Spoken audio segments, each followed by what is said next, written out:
Last time, our intrepid heroes from Orlustran, journeying all the way from their lovely city through the wilds, through the Siltwood, up into the Stormsong Mountains, managed to find their way several thousand feet up in the air, a journey not without its dangers, mind you.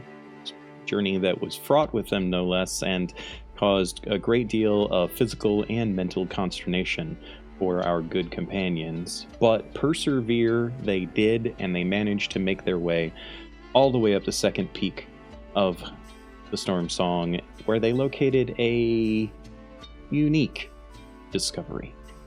A ship of some kind seemed to somehow be crashed into the mountains. They met a denizen of that ship, a former passenger, a crew member. They're not exactly sure what Tig's role on board the vessel was, but they found an automaton-like creature, a little mechanical person of sorts. Couldn't speak, but thanks to some of Bren's internal magic, some of his gifts, he was able to create a mind link with this creature and thus speak of a fashion. They learned a little bit about perhaps what caused this ship to crash, a ship that apparently flew through the heavens. Their meteor, as it were, that they had been chasing for almost 14 days, right? Something like that. At least 10, 11. Are we in our 12th day now? How long has it been since some of our companions had taken care of their obligations back home? That's at the back of their minds, being pressed down deep and ignored summarily by as many of them as possible. Because what they have on their hands at present is a mystery. Something from afar, from a foreign place. People that had once crewed this vessel, now dead and buried at the base of it. Smoke billowing out the back of the ship, severely damaged. They have begun their inspection of it. They have learned a little bit about the crew, a little bit about the captain, perhaps a little bit about the voyage itself. We're going to tap into a little bit of that right now, I think, as we return to our adventurers on board said ship, having come together in the galley for a discussion amongst themselves when we left off with Bren positing, hey, should we try to fly this thing?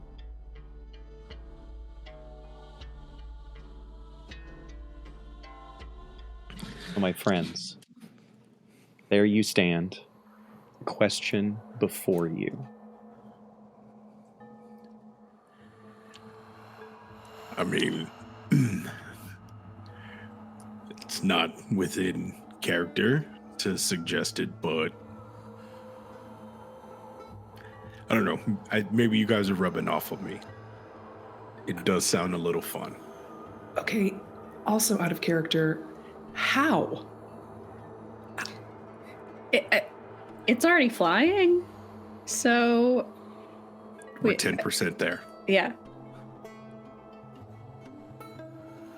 I don't know, I've been making diagrams, and I think there are more journals to be found, because there are names that we've heard that, you know, in the captain's journal, it seems like they were supposed to keep notes, so maybe there are more notes to be found, but like maybe there's instructions on how to fly it or something. Isn't part of the ship on fire or smoking or something? The engine didn't look fully functional. To be fair, you haven't actually looked at the engine room itself yet. You just know that there is what you believe to be something probably burning coming out the aft section of the ship. And also, for clarity's sake, it's not flying, it's floating. It's hovering. It's not resting on the ground. Therefore, it's flying. I mean, And we do have somebody who was here when it was actually flying that could probably help us to get it working, or at least to understand how to do it. Do you think Tig could do that? I think Tig could do that, yes. Does anyone look at Tig? He's just off to the side, like rearranging some things that are still like messy.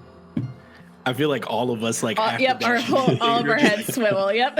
As all of your heads swivel and look at Tig, Tig just kind of stops, turns and looks at you, and then turns back to their stuff and goes back about their business. It's been clarified, you guys know. Tig doesn't technically understand you when you speak.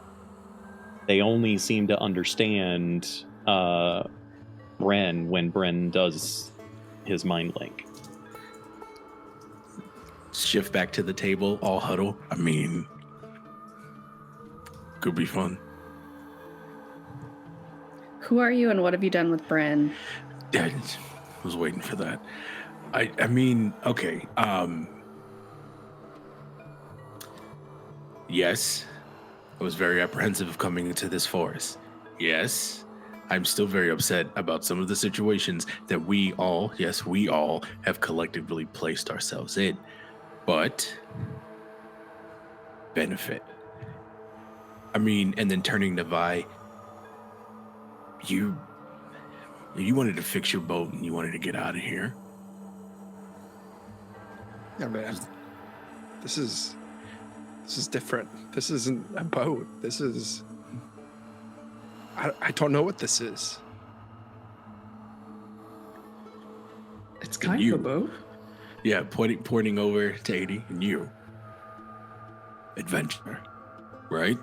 It's the reason why you dragged us out here. Come on, I'm seeing some actual benefit here of like trailing into this forest. What I'm not gonna do is leave something like this here, go back through all of that, potentially go through that again, just to kind of, I mean, my chickens, I'm a little concerned about that, but this is something. Where would we go? Who cares? No, really, who are you? I don't know. It's just, it was in the captain's room, I guess, or what would they be, quarters, I guess, and seeing Tig do their thing, and then what I now know is their journal, even though I still can't read it, it was just a feeling. It's not really like a sense of wonder, but it's just more so of like the care that went into this. It's a little infectious. Or I could lean back in my chair, I'll put my face back on, and I'll disapprove of everything that you guys do.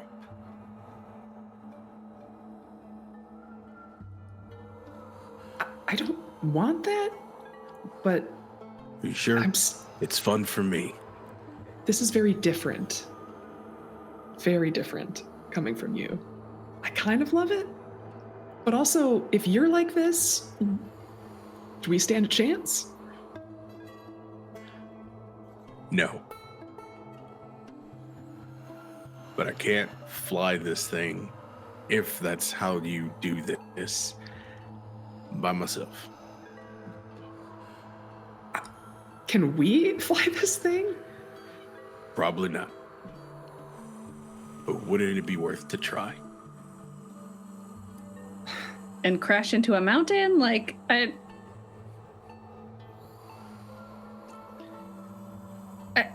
what we read from the captain's journal, something was wrong with the ship. Like,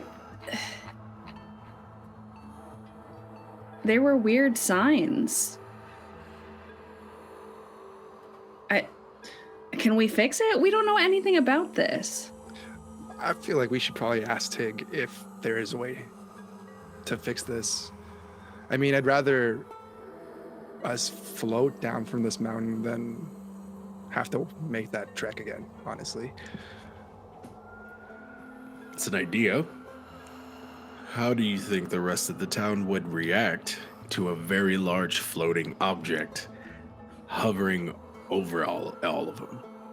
We would crash faster doing that than trying to fly this thing ourselves. I mean, it could be a nice distraction from what I'm sure is waiting for us back in the city. I feel alone in this. Like, come on. Like, this is an opportunity for a No. good story at least. And for you, like, to go back to your school and say, this is what I learned. Yeah, I missed 14 days or whatever and all of these convocations, what have you, but this is what I brought back. Think of what this could do for you both. I don't see that going well. Could I get a wisdom saving throw from Mira, please? Jesus. Uh-oh. You guys are harsh 17. on my vibe. Okay. 17 is pretty good. All of the, I mean, with what 80 and Bren just said, I think that's enough of a reminder to Mira of the things that she has been kind of suppressing. And in that moment, I think she gets a well of emotions. And that's when she realizes that her bond with 80 is cut off. The emotional bond that she often feels when she feels 80 nearby, and even sometimes when 80 is very far away, that vibe, she notices the lack of it right now.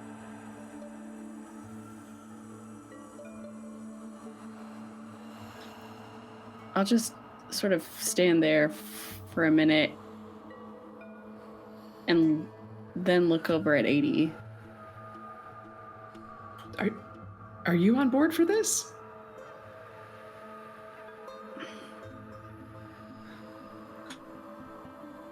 I don't know. Are you okay?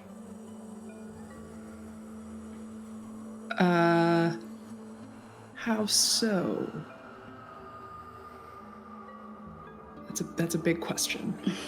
Is all. It's it's a lot here. I kind of had to shut things down. It's just there's like a lot of sadness out there. Like more than I've ever had to experience. So I mean, I guess when I close it off I feel okay, but I don't know. I feel a little off, and so now this crazy idea, it's just hard to wrap my head around a little bit.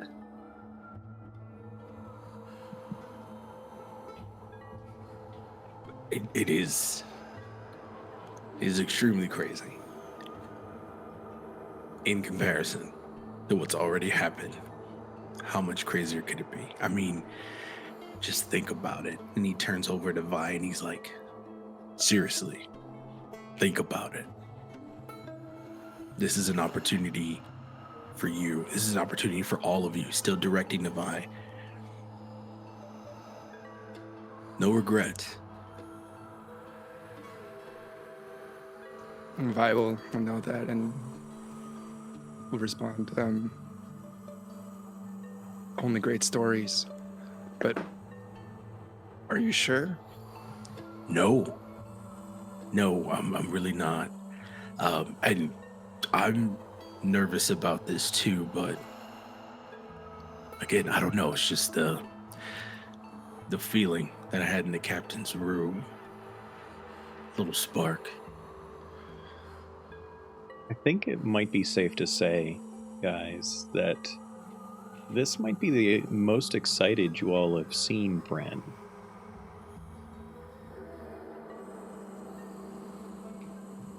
Since this journey began. And Ian, you can tell me if I'm wrong here, that excitement is genuine, right? Yeah, 100%. The moment when Bren was in the room and using his ability, and he got that wave of emotion, like the passion from the captain, the care that they took for their crew, and hearing some of just the small excerpts of the other journals, seeing that did translate through the interactions, and just the entire idea of what if there's something else outside of what I've built, this small little slice at the edge of this town, maybe even like a small opportunity to see the skies at the very least. It's very small, but it's enough for him to go like, this is something.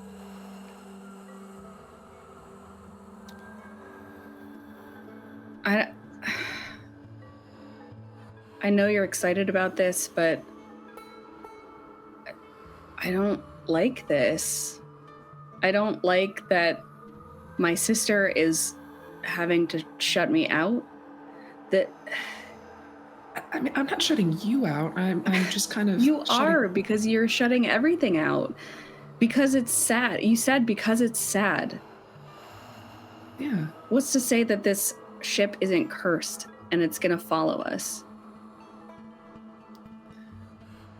Well, maybe we should just talk to Tig. Mira's gonna whirl around to Bren. And you... I brushed it off earlier because there was too much going on, but you're keeping secrets from us. And now you've suddenly turned complete opposite direction of what you've been saying all along. You've been groaning about being dragged out here, and now all of a sudden you're pushing us into it. Whoa. Let's back it up a little bit. I'm still groaning about the fact that I had to trudge through miles, days of very dangerous woods, following behind you three lovely ladies. Don't get me wrong. Manticores, dragons, ascendants, the weather, elements, all on an idea that you all had. Mind you, you came to me. I didn't seek you guys out. And it was not within my purview to send the three of you, unexperienced within nature, into probably the most dangerous part that we all know. And now we know that there's other parts, and you of all people don't want to find that out? Excuse me if my small excitement turns into fear, because your small excitement on a wisp, a whim, a very faint idea fueled a very large fear that, mind you, did come to fruition 3 different times. Excuse me for finding the little bit of joy outside of your lovely faces and comfortable companionship. This is a thing. This is the thing. This is what you saw. We found it, and it turned into something else. Why shouldn't we be excited about this? I've also been the most honest. From the jump. I told you it'd be dangerous. It was dangerous. I told you I wouldn't leave. I'm still here.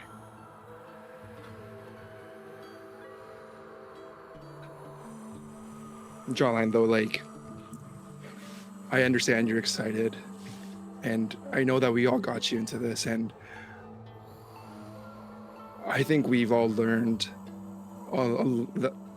just even getting here, you know, we've all almost died multiple times.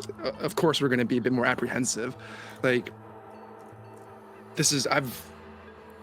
we don't know what this is, right? And I understand that's exciting. I understand. I get that. You made a promise to me that you would stay safe and you would make sure everybody else stays safe. Does this feel safe to you? It doesn't feel like anything other than excitement to me right now. And I think what bothers me the most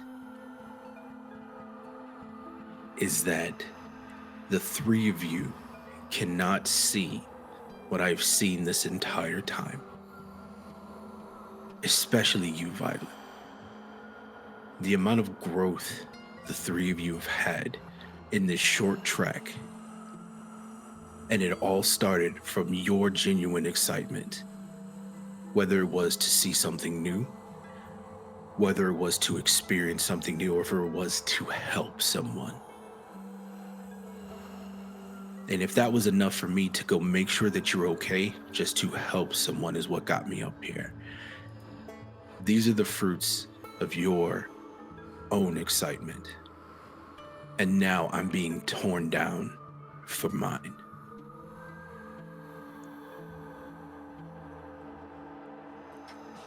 I'm not trying to tear you down, Jawline. I'm just trying to be careful, like what you've been trying to teach us for the last 2 weeks. You know, I'm not as reckless as I used to be because you've told me to be more wise in my decisions. You've told me to take a step back and make sure that what I'm doing is safe, that it doesn't endanger anybody else. And Mira's right, Jawline. I'm not going to say it.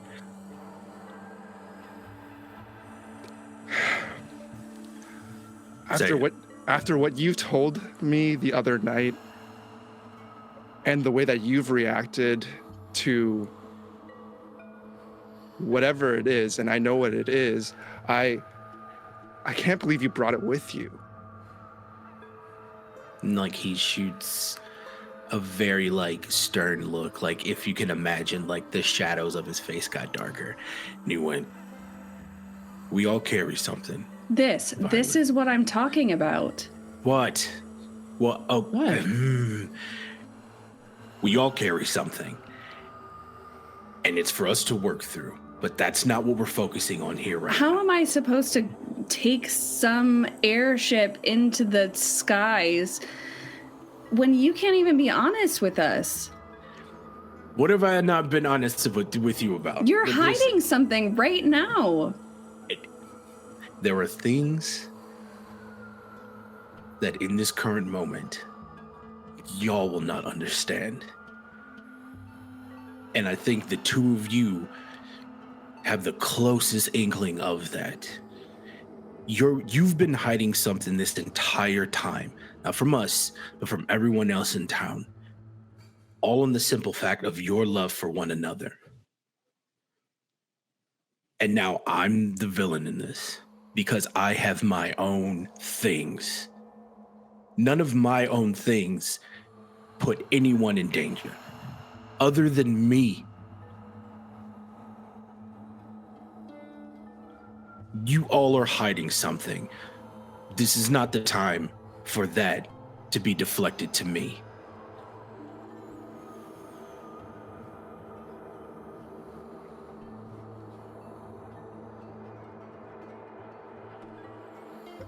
Jawline, I'm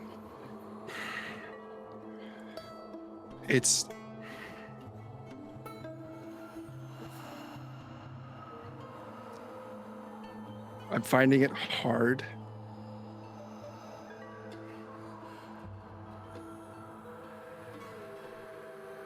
I'm finding it hard to be risky. That's it. And you're right, we all have our secrets and we're all entitled to them. I just don't want us to crash, because you saw all the bloodstains. You saw the burials outside. You saw Tig talk about his master or whatever. I just don't want us to die. I don't want that either, Violet. I don't think anybody should want that for someone else. But take the moment to realize what we have here. And then he turns over to the sisters and he goes, I am sorry if for some reason you feel as though that my guidance, in whatever lack thereof, if you feel as though that that's the case, is not sufficient. But there are moments to push, and this was not one of them. And he reaches into his pocket and he pulls out something that's wrapped up in a little cloth, and he puts it down. And he goes, if your fear and if your lack of confidence is so strong in who the three of you have become, you are more than happy to see what that is. But if you trust yourself even an ounce as much that I have seen the trust build in you and the trust that I now have in you, you'll consider what I'm saying. He leaves it on the table and he goes over to Tig.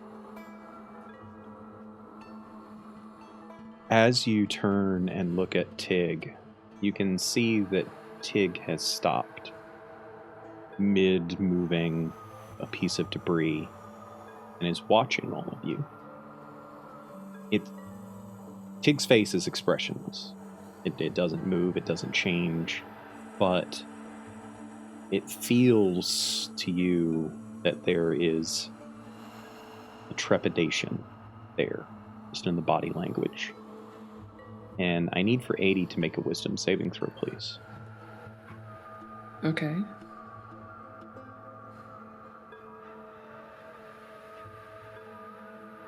Dirty 20.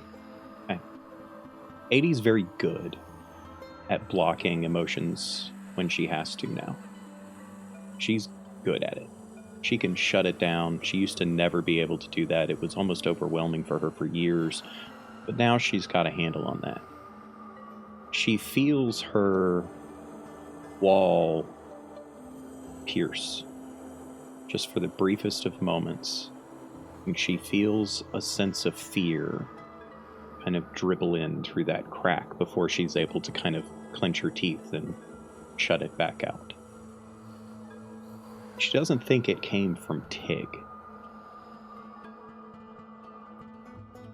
Did it feel like the emotion that I'm getting from the place, or did it feel more like I feel when but it's... it changed. Okay. There was some... It's kind of like when you feel a small child who's scared because all of a sudden they can't see their mom or something. It was that kind of emotion. I'll just sit on, I don't know, a chair, a barrel, whatever the fuck is around, and just let out a huff. Also, while we have a moment in this pause, thank you so much, Raven Serenite, for the bits. Thank you. Giving everyone an advantage. So far, they're Much doing good with their appreciated. rolls. We'll Don't see say if that that. holds out. GM's curse, maybe. So yes, I think it's safe to say Mira might pick up on that from 80, by the way. But Bren, you turned to look at Tig. You see Tig looking at you. What do you do? Make the connection with Tig and go, hey there, Tig. Like super awkward. Hi. Because I know they just saw all that. Whether they don't understand it, I'm pretty sure they can pick up on like inflections and body movements and stuff. Hey, You think so? I have a question for you. Would you know how to repair the engine for this? There's a pause. Tig is thinking. You see Tig's head kind of tilt ever so slightly to the side. And And then they say, I cannot.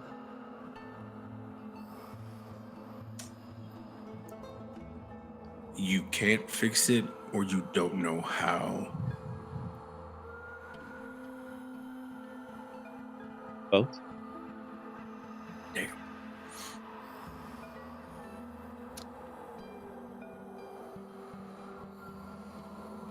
Would the captain know?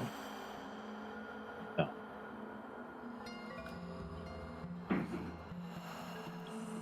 Who of your friends that were on this would know? Yordi and Yordi. Master. What was your master's name? Haley.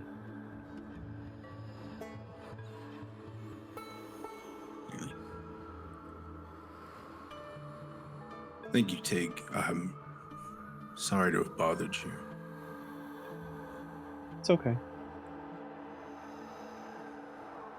When they said it's okay, you caught inflection to that. Most everything else that they've said to you has been monotone. There was a slight bit of inflection on the end of that.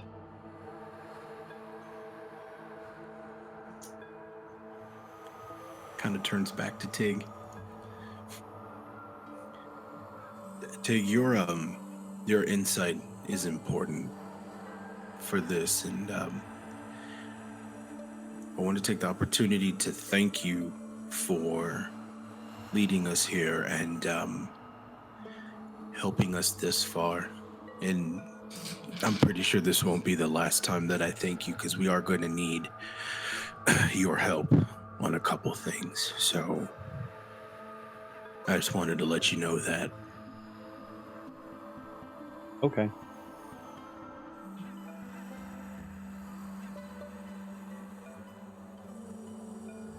And then like the silence between, like, there's an actual silence between the two of them, and he hears the inflection and he's like, booga booga booga, like kind of like a little like thing at him to see if like something happens, like if he flinches or something, or they flinch or something. Holds his head. They tilt their head to the side a little. Okay. I'll talk to you in a minute. Thank you. And then just kind of like hits a quick. When you were doing that communication, were you speaking out loud and telepathically communicating, or just telepathically communicating? The booga booga part was audibly and telepathically, but everything else was all mental. Okay. For the minute and a half or so that conversation was going on, would Mira or Adi or Vi do anything, not knowing what was being discussed with Tig? Mira would have walked out of the room. Is processing the conversation she just had with Jawline and everybody, and we'll look over at Jawline and probably realize that he's having a mental conversation with Tig. And once I hear the hooga booga booga, she'll walk over and probably will start to talk with Jawline. All right, we'll get to that in a second then.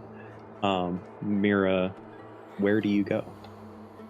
Upper decks, back down to the lower deck, leave the ship? I think she would go up to the upper deck just to get some air. Okay. Does 80 do anything in this moment? As a reminder, the thing is still on the table. Oh yeah, I don't give a shit. I didn't know it was a thing before. Everyone's pissed about it. I don't care. 80 is incredibly overwhelmed right now. So I think she'll sit for a moment. But maybe like hearing Mira's footsteps on, stairs or whatever. I think she'd look to Vi and just sort of nod, like, I'm gonna go check on her, and then I'd follow her out. Okay. Deb, when Mira heads up to the the main deck of the ship, she's not been up here before. I think the only one of you that's been up here actually was Bren. And Bren kind of more or less beelined straight to the captain's room anyway, which you do see the doors to the captain's room still open towards the back of the ship. It's underneath of the aft upper deck, which is where the wheel to the ship and likely other controls and such are. The upper deck is in a fair bit of chaos, similar to the chaos of below decks. However, this one's a little bit different in that this ship's once very majestic frame, it's wounded, for lack of a better term, against all of this craggy rock of the mountains around you. The hull, whilst definitely a kind of artistry in its design and craftsmanship, it now bears deep, deep gouges and scorch marks all throughout, routing across much of this top deck. The scorches themselves are a fairly clear indicator of just how devastating the attack must have been. The attack from whatever this bird was that Tig had mentioned.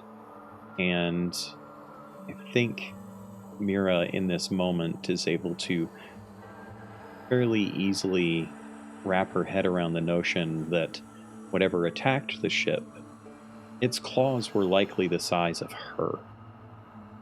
And the scorch marks themselves are very clear indications of the power whatever that creature had. And as she kind of moves over to the edge of the deck and leans up against the railing, holding onto it because everything is, of course, at a slight angle, she's standing right next to one of those gouges. Give me an investigation check, or you can use your passive investigation if you like. My passive is 15, so I'll use that. Okay. Passive of 15 is pretty good. You walk past some gouges in the actual decking. None of it penetrates down into the deck below. But as Mira moves closer and closer to the railing and holds on, standing right next to where one of these gouges obviously started from, she can see that the wood seems not quite as jagged here. It's almost smoothed over a little bit. And she summarizes that can only be that the hull seems to be healing. However slow that process might be, it is in fact seemingly mending itself. I'm just gonna run my hand kind of up and down the gouge and just sort of almost caress the ship a little bit and just like feel its energy and give it some of mine.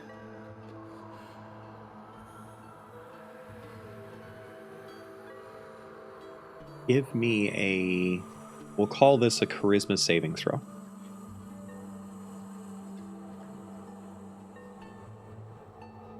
$25. Excellent. First of all, as you are touching this wood and feeling the various parts of it that are perhaps smoother than you would expect,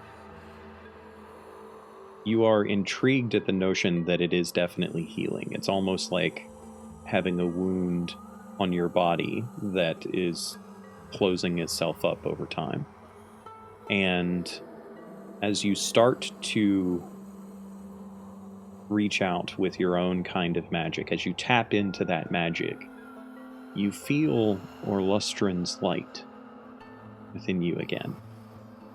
More clearly, perhaps, than you have outside of using it during combat. You feel it kind of resonating within you very clearly. And you feel some of that light start to leave your hand. There is a pull of magic drifting towards the wood, and you can visibly see it. In fact, for a brief moment before you pull your hand away and shut it off, as for a fraction of a moment it seemed like the ship was in fact draining some of your magic as you let it happen. Your knee-jerk reaction being to stop it. And that's when 80 steps up above deck.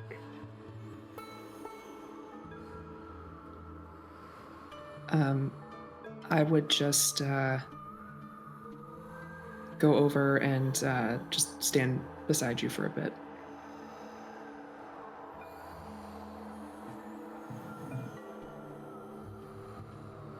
You're right here and you feel so far away. I'm sorry.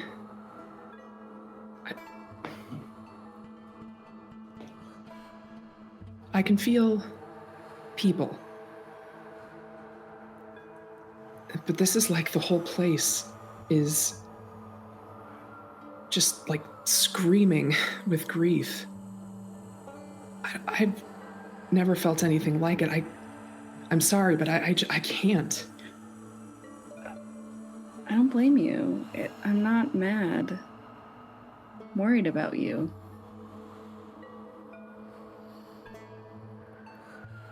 I'm worried about what it would mean to take this ship somewhere. All I've wanted for so long is to get out of here. Just go anywhere but here. And now that there's the slightest possibility, I am terrified.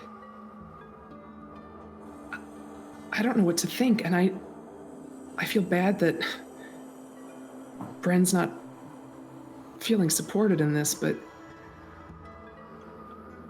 I don't know. His excitement makes me more scared.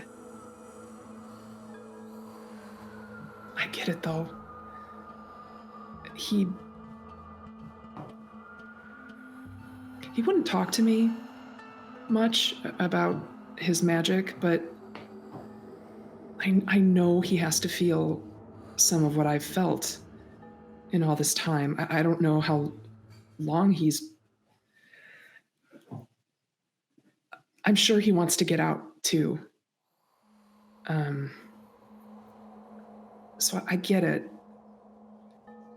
I feel like I'm not able to process it all fully right now, because it's just a lot.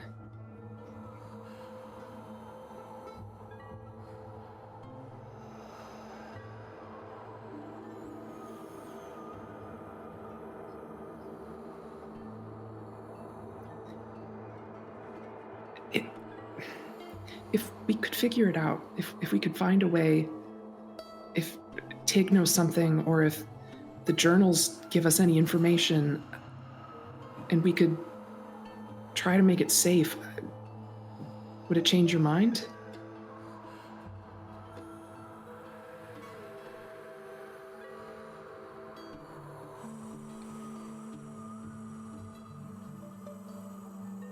I don't know that I'll ever feel like this is safe.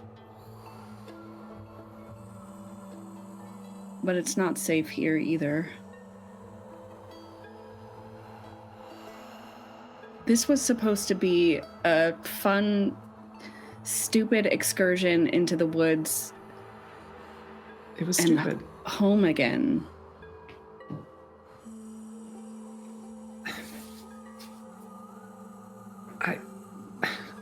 I feel like that idea went out the door The first time you fell in a fight, didn't feel fun anymore. Doesn't feel fun. But I understand the excitement in a way, I guess. I'd rather feel like that, because that's normal. I don't know. I feel off.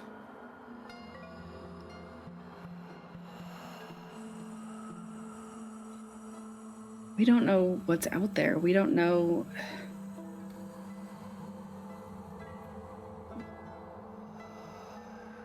We don't know what other dangers are going to be out there. The bird that made these gashes is bigger than anything we've ever seen. And if a skilled crew How could are find we their way to supposed crash, to? I don't know, but there's something here, though, you know? Like, No. even though this whole space feels completely shit, that's something, right? Yeah.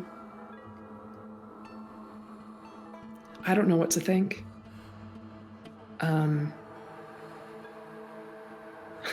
I'm going to rely on you to do a little thinking for me at this point.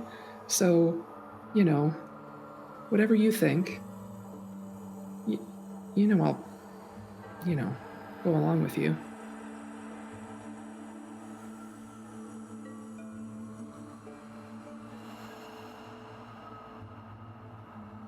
I mean, I can't pretend that I didn't feel it too. When I climbed in through the hole in the hull, it was exciting, and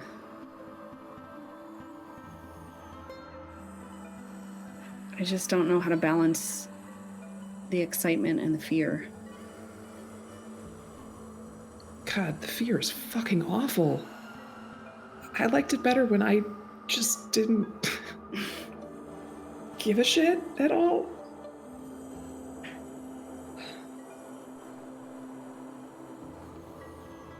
I'm willing to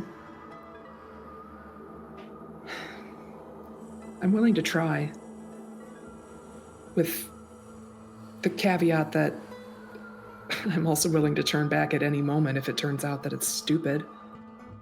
More stupid than it is right now. I think we're way past stupid. Yeah.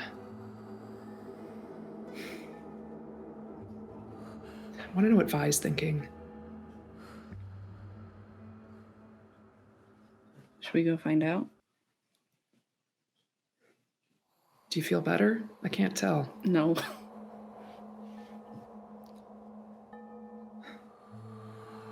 Come on. Before you guys make your way back down there, we'll cut back to Violet and Bren.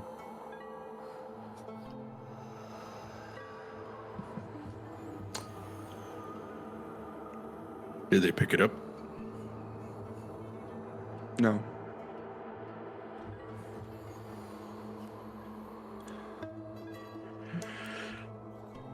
Just you just hear me out for like a minute. And she'll pull down her hood so then you can see her ears. You know, you told me the other night that other people don't define who I am. You know, the clergy don't define who I am, and you're walking around with the symbol of their acceptance. And do you know how that makes me feel?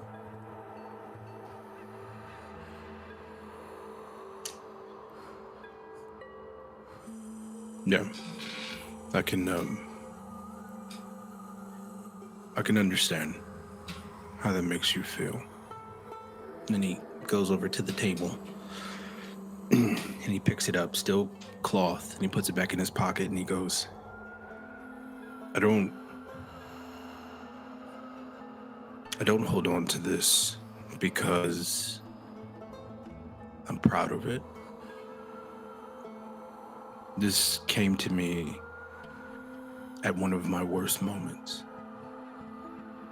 And then it was made worse by the outcome.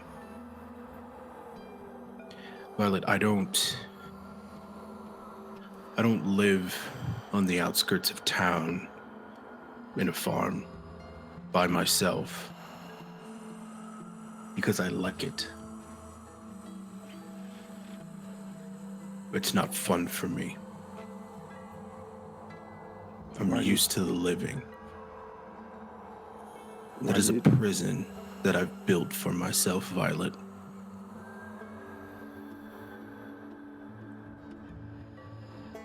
John, you can literally do anything you want, and you're choosing to do that. You have... I choose to do it. Yeah, you're right.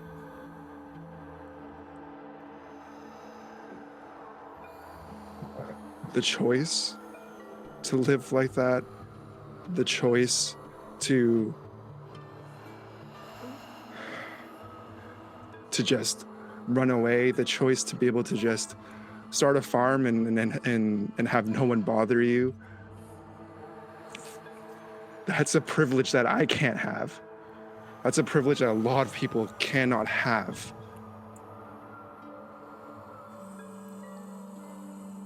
It's not.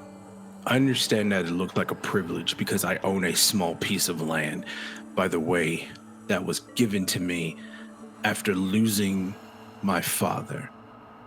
I think that's a big price to pay for Solence, whether I like it or not. Yeah. And no, go ahead. And you're right. A lot of people do not have the opportunity to just shy away from everything and be with their thoughts. But not a lot of people have the thoughts that I do. It's not easy for me, Violet. This isn't a vacation.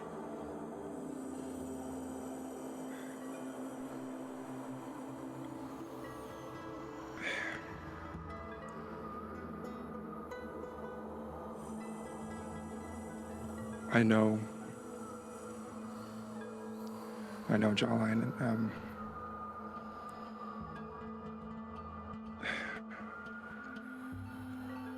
I know the sacrifice it takes to get one of those.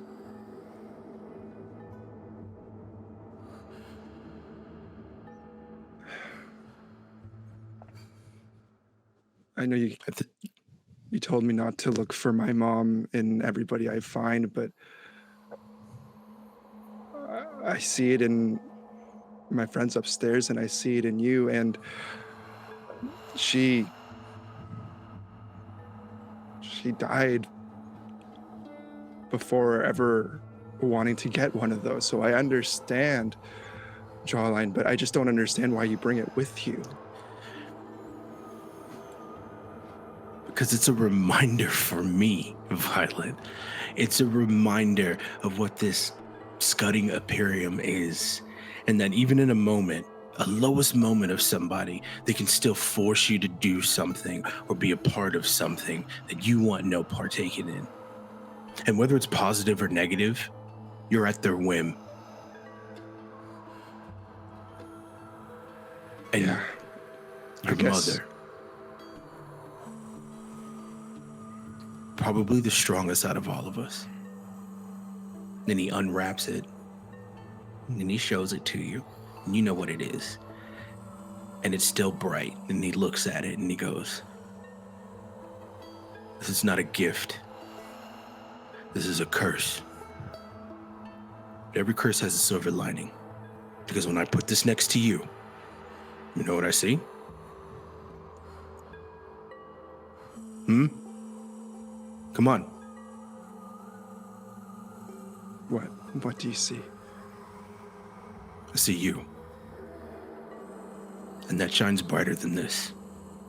And no, you shouldn't look for your mother and everyone else. Because, Violet, and he holds it closer to your face, and you can see the reflection of yourself in it, and he goes, because she's right scudding there. You see the good in everyone else, because that's what your mother did. And she is a bigger part of you, as much as she is with everyone else. And the moment you can look past what this symbol, what this is supposed to represent, and you see what is actually there, and you finally see yourself, you found your mother. And then he wraps it up, and he puts it in his pocket. As you go to wrap it up, you turn away from Violet, and behind you, having just come down the stairs from the upper deck, you see Mira and 80 standing there staring at you. Mira and 80. He turns around. Oh, You see in Bren's hand a familiar medallion. Ian, would you please describe this medallion of virtue that Bren possesses? It's plated. It's gold plated. It has an insignia of 3 rings that are interlocking, which means the virtue that he passed was the unity virtue. Especially, again, being at his lowest point, to where the one thing that kept him together was his father was taken away from him from his passing. It's about the size of the Mount Olympus medallion from Hercules, right? It's not Flavor Flav big, but it's a good size enough for you to kind of like have it right in there. And for some reason, after all this years, and it's not because he shines it every day, it's still like stark gold bright. Mira and 80, both of you are intimately familiar with these medallions. Gifts by the clergy for those that pass a virtue trial. You likely know any number of people that passed the same virtue that ostensibly Bren passed by merely being able to hold that medallion. You know that such things cannot be faked. You know that such medallions cannot be touched by bare hands unless the person has passed said trial. You lock eyes with Bren, having heard just the tail bit of that conversation with Vi.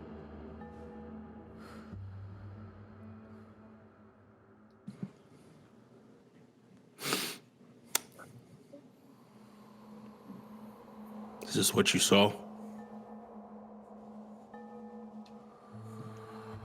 Didn't know what it was. Here it Until is. now.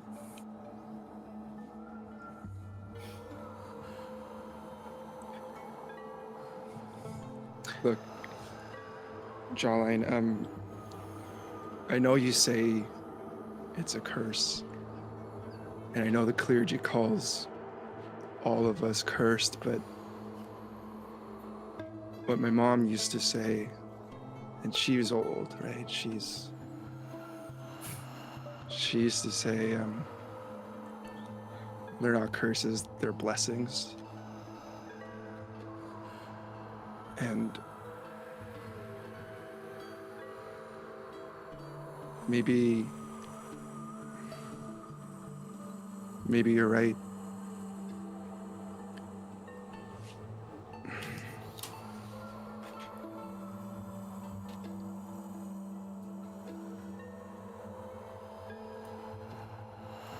Do you promise that we'll be safe? No. I don't promise that you'll be safe. What I can promise,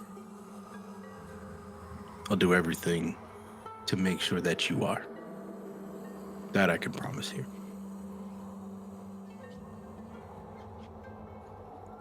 No regrets. Only stories. Bren, how did you get that?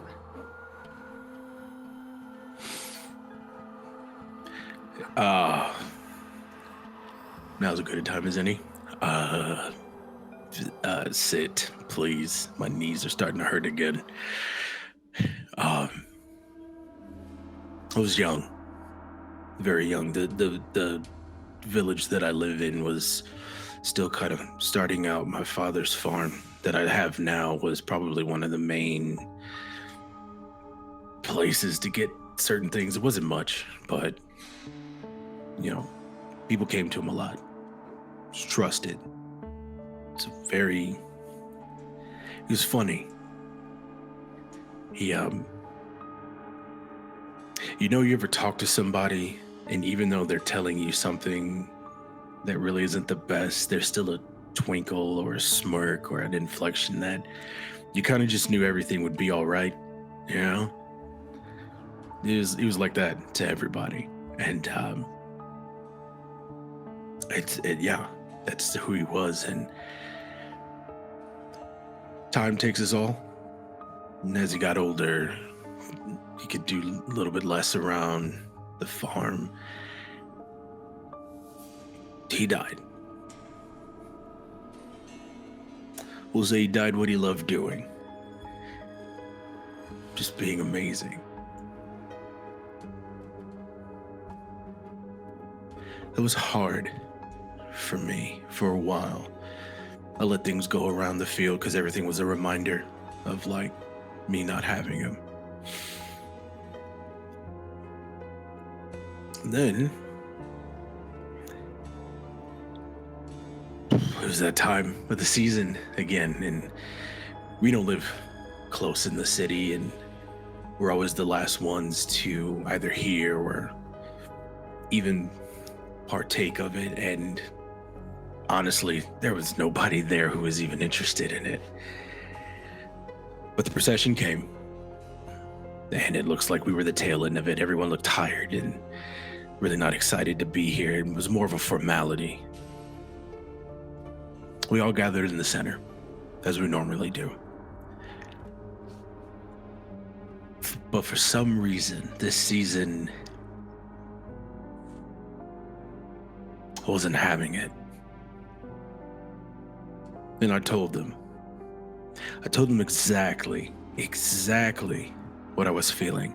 How I was angry that this is something that we would have to be subjected to. And what has the Imperium done for us out here? And all you do is send in your garrisons and you collect what you need to as a tax.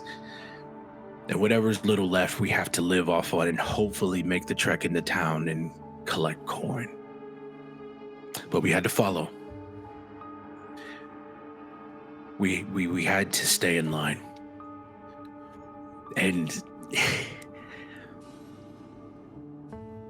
my dad believed that until his dying years, when he finally saw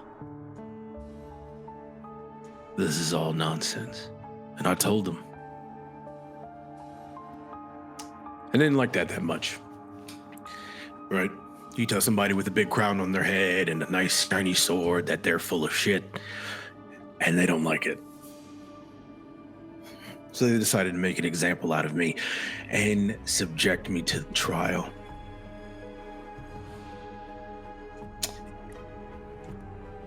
I had no idea what I was going into. And even to this day, I still don't. There's flashes. My eyes were covered. And all I could hear was murmuring, chanting, questions being asked, things put in my hand, taken out. Felt like they were putting weights on me. Everything grew dark. And in a small instant, it went from dark to this beautiful shade of violet. And he looks over at Violet. And I heard singing. Singing that I had almost forgotten from when I was younger. And I just felt myself stand up. Took the cloth off of my face, and my hands were vibrating. I could see the same violet pulsating around my hands, but no one else seemed to notice. I opened my hand, and I had this.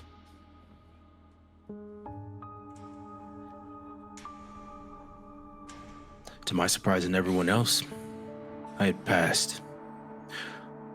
The same person who not but a moment ago told them to scud off passed one of their tests. Me.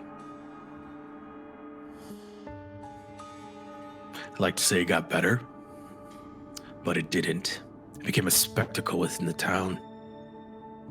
Everyone asking me questions, seeking my guidance, wanting to make these stupid decisions.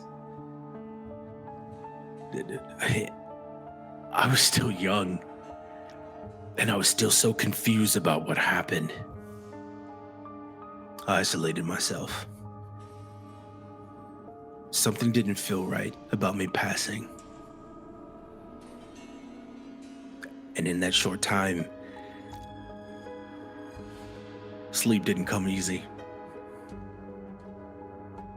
There were many nights I woke up out of breath, sweating, screaming. Nightmares ensued. And anytime I woke up, every time I woke up, it felt like somebody came in and just threw my place asunder.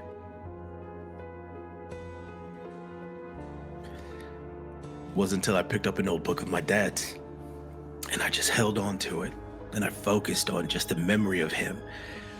And in that moment, I felt him. Not just a feeling of what I miss, I felt him, as if he was sitting right next to me. My hands were pulsating again, just like in that moment of the trial. The violent light, stronger. I passed that test. But I passed it. Unlocking, unleashing, awakening something that they would deem as a curse. So what do? Do I trance into town? Everyone look at me. I hold a virtue. I can also do this. You've seen it.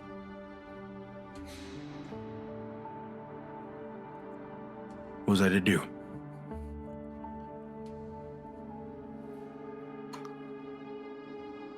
So I continue my isolation. It's safer by myself to where no one knows. They stopped coming to me asking for questions. I'd run them off. And this is where I am. With this reminder. In my lowest point, I was elevated to one of the highest pedestals. And I know they would still never accept it.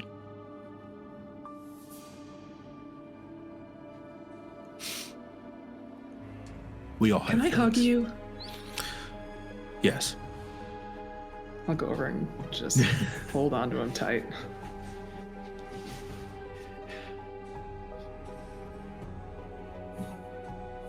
I wasn't lying. I think you understand now the gravity of it for me. But this is something else. This is an opportunity to go beyond what's here. This is an opportunity for people like us to just go somewhere else, to where things like this, and he like gently takes the hood off of Vi, to where things like this is not acceptable.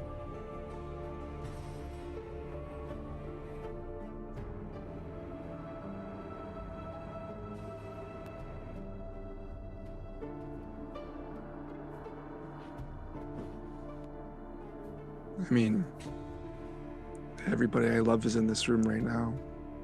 There's nothing for me to go back to.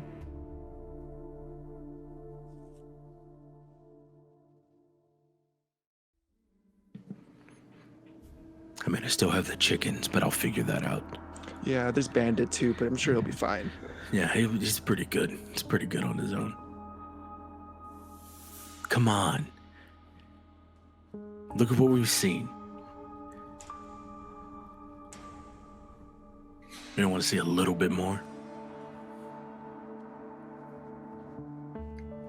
80 just looks to Mira, and you can see she's just fucking beat.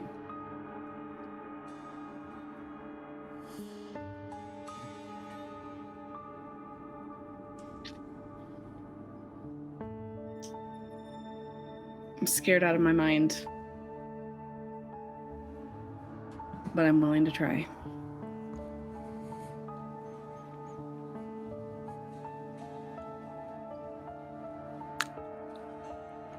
I'm gonna do it. It's valid. Take chances. Make mistakes.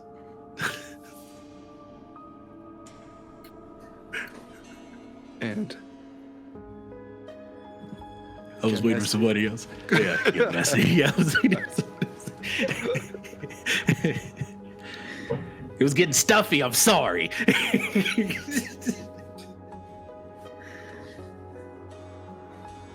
Okay, so we're gonna fly a ship somewhere. Cool. Yeah, so about that, Tig don't know squat. I was talking to him earlier, but they did say somebody here, their master, Kaylee.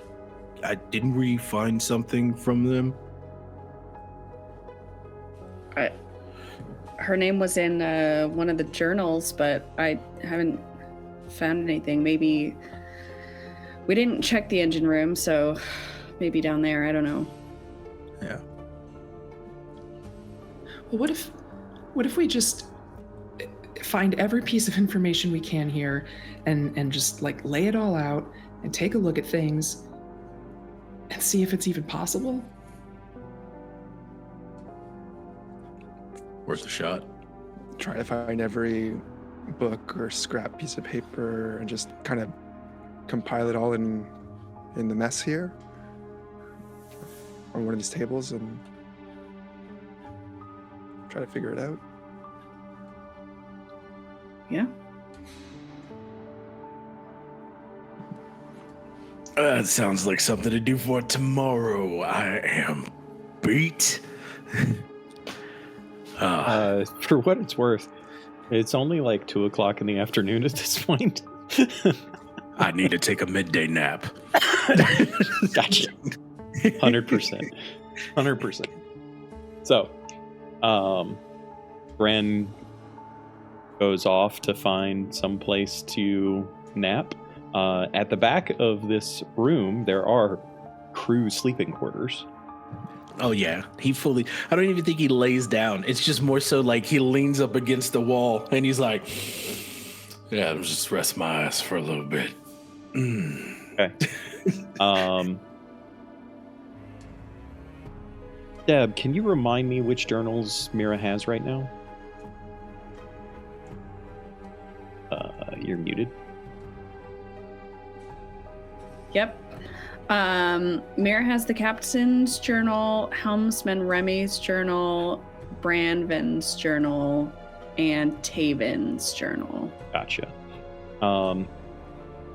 As soon as Bren steps into the crew's quarters, he can see lots of personal effects just scattered everywhere from similarly to the rest of the rooms, just a bunch of chaos and the like. And very, very easily, he's able to He is able to spot a couple of additional journals. That being, let me just make sure I have this right. Sylvie's journal, Philbin's journal, and Demeter's journal. Okay. He's like, damn. All right. I'm not gonna take a nap. He kind of turns back out and he goes, well, kind of kick us off. I found these 3. Hand them over. Mira starts delving into the books pretty extensively. That's going to take a little bit of time. In the meantime, Varl has graciously donated some additional bits, giving you all another advantage.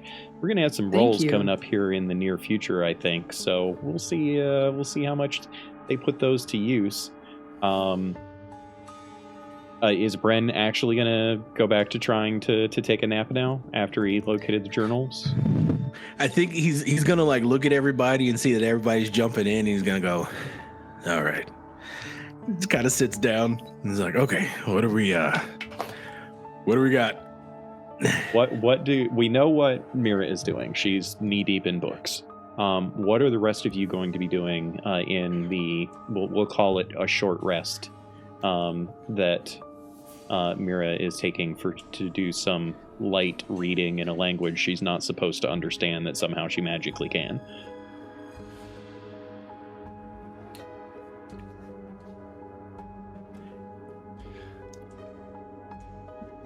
Violet's trying to be helpful in any way that she can. Maybe she's making coffee for everybody to help keep everyone awake. That is worth noting.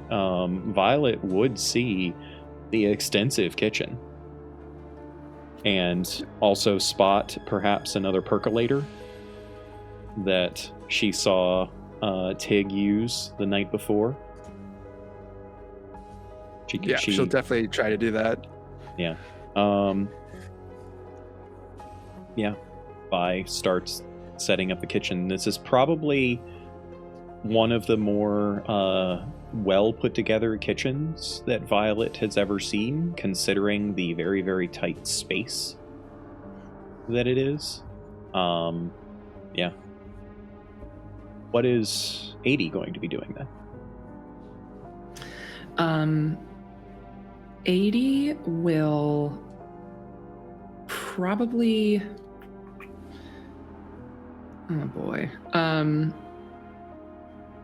she's gonna hand some coffee over to Mira because she's in the zone and I can't do anything to help other than provide caffeine, and then I'd like to just walk around, mostly in the crew quarters, and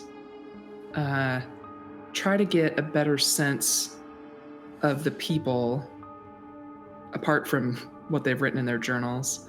Okay. Just looking at personal effects and, obviously if there's anything exciting, I'd love to see that too. We'll do 2 rolls for that. That'll be an investigation check and an insight check. Don't forget you can use your passives if you like, but rolling is, a lot of fun. Is Bren going to do anything besides Papa Squat and frustratingly not be very much help to Mira? No, because he knows that he's not going to be any help, and I'm sure hovering isn't going to help either. I think he would go over to Tig and ask them, where's the engine? Oh. I just want to see it. Okay. You do that, and Tig basically responds, I can take you there if that is what you want. Yeah, that would be nice if you could, please. Follow me. And you get the faintest hint of hesitation in the response. Okay. But meanwhile, 80 was doing some checks there. Yes, I was. I I got saw a 3 dice, so I'm assuming one of them was rolled yeah. twice. I used an advantage. Absolutely, Okay. I did.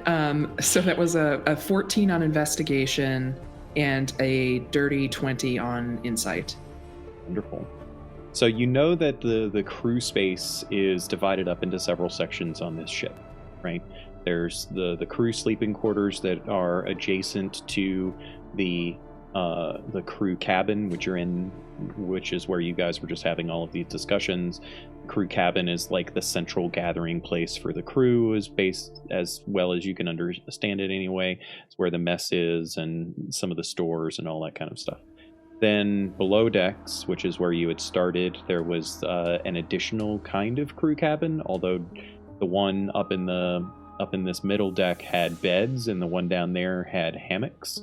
So it might have been just a situation of what people's preference seemed to be. And you do notice quite a lot of random personal effects throughout. It's fairly safe to say that you start to get a sense of, just from looking at the kinds of personal effects that there are, that some of them were like collectors of, little tidbits. Some of them perhaps were a little bit more Spartan in what they had. Kaylee in particular, at least you assume Kaylee, because several things had Kaylee's name carved in them. Kaylee seemed to be an avid collector of anything colorful, anything bright and shiny. And you also notice, amongst a number of the possessions, there are a few things that are odd.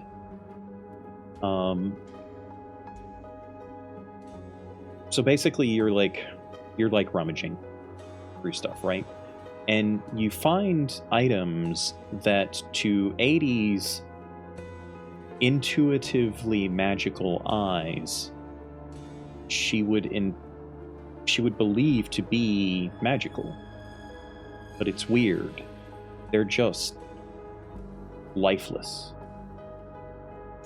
Like you pick up a amulet that you are fairly certain, just in the way that it's made, looks like it should be something special.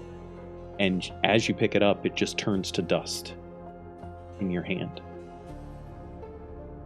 There's a rod that you know should be humming with energy, but it's quiet as a stone, dull. It's like everything that made these things magical has been sucked dry. You're holding on to a relic that used to be, to 80's understanding and innate feel, should be full of life. And it's just nothing. Fuck, that's sad. Bren I'll just keep looking. follows Tig down below decks, starts moving towards the aft section of the ship. You can see a door back there, and Tig is approaching the door. And then Tig stops, and then turns around and tilts its head up at you, and just places a hand forward, all mount. Tig, what's the matter? You make the mental connection. There's hesitation. Tig says, "It is dangerous." Why is it dangerous?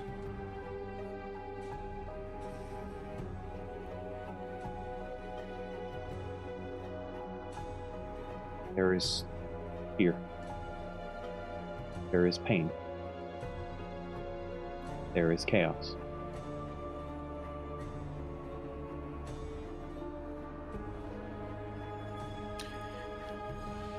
I understand. I would still like to go in. Tig just nods, turns around, opens the door. I need for 80 to please make a wisdom saving throw, please. Oof. Me? As you look into the back area of this lowest deck of the ship, you'll find the Arcanic engine. It is amazing to see. This is not just a piece of machinery, mind you. This is a unique masterpiece of magical engineering. And, well, frankly, it's a bit of a mess. The engine room itself is alive with this buzzing, wild, untamed, arcane energy that is rippling all over the place like spells that got thrown into a blender and someone hit the mix button. It, amidst all of this, without needing Tig to guide you, you get a feeling of pure chaos that is uncontrollable, at least not to Bren's eye. And 80, what was your total? 17. We'll say for purposes of role-playing here that 80 was just exiting the crew quarters that are adjacent to the main cabin. So Violet and Mira are able to see this. 80 collapses to her knees, clutching her head in agony as 80, your walls are shattered, completely obliterated. And you are all at once overwhelmed by a sensation that is a combination of sorrow, fear, and an unearthly pleading for help. I immediately drop like anything that I'm holding and run over. Your bond with 80 is instantly restored, and you feel the fragments of those emotions bleeding through on your twinly connection. And that doesn't happen. Violet, you of course see this chaos. Bren, you have a moment to respond if you wanted to yell for something. As your insight being what it is, you can even see the trouble that is happening inside of that engine room. And you don't know why, you don't know how, but there is a sense from Tig through your mental connection that is like Tig is asking for you to help. But Tig is looking away from you. Tig is staring into the engine, their arms at their side, their shoulders kind of slumped. And you're getting that from the mental connection that you have established with Tig. Gotcha. I try to focus all of my energy to Tig in this moment and like mentally just convey to them, I need you to leave and close the door now. Tig goes to close the door and you see them stop. And there's like a vibration in their arm, like they're trying to close the door and they can't. 80, you feel this burst of pain, this overwhelming sensation. You blink through it and you get it under control. You can respond to your sister and to Violet, but you know someone is crying, screaming for help right now.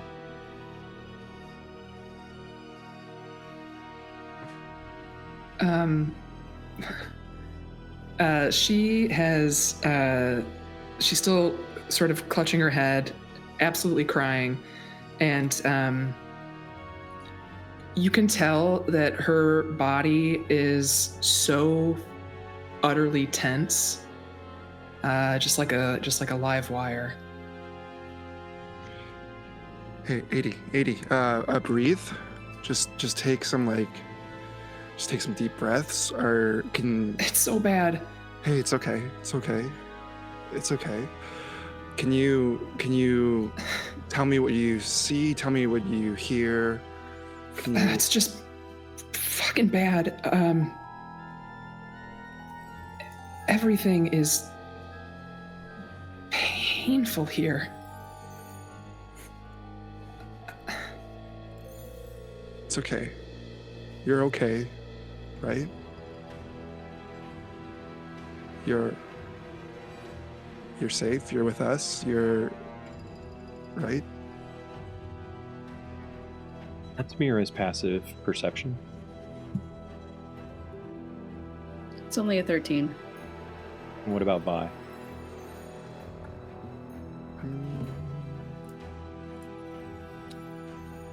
10. Mira, you feel a tug. First you thought it was a tug pulling you towards 80. It was your instinct. Now that you're standing next to 80, now that you have your hands upon 80's shoulders, it's coming from below. Below 80.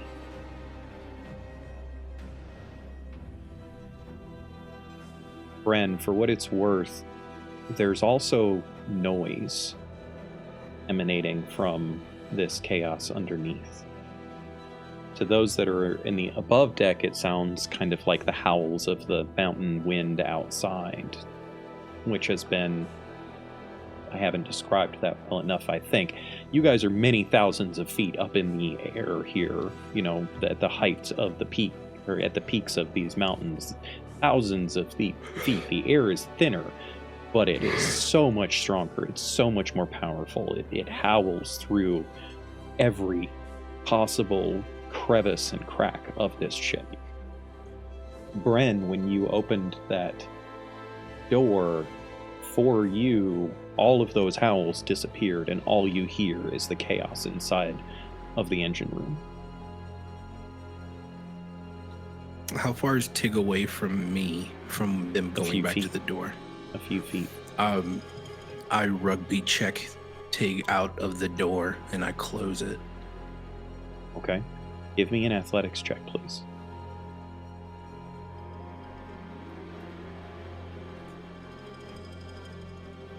Alright, let's do this. Don't forget to roll on DD dice so everybody can see it. Gotta let those fans, Raven wants to see your dice.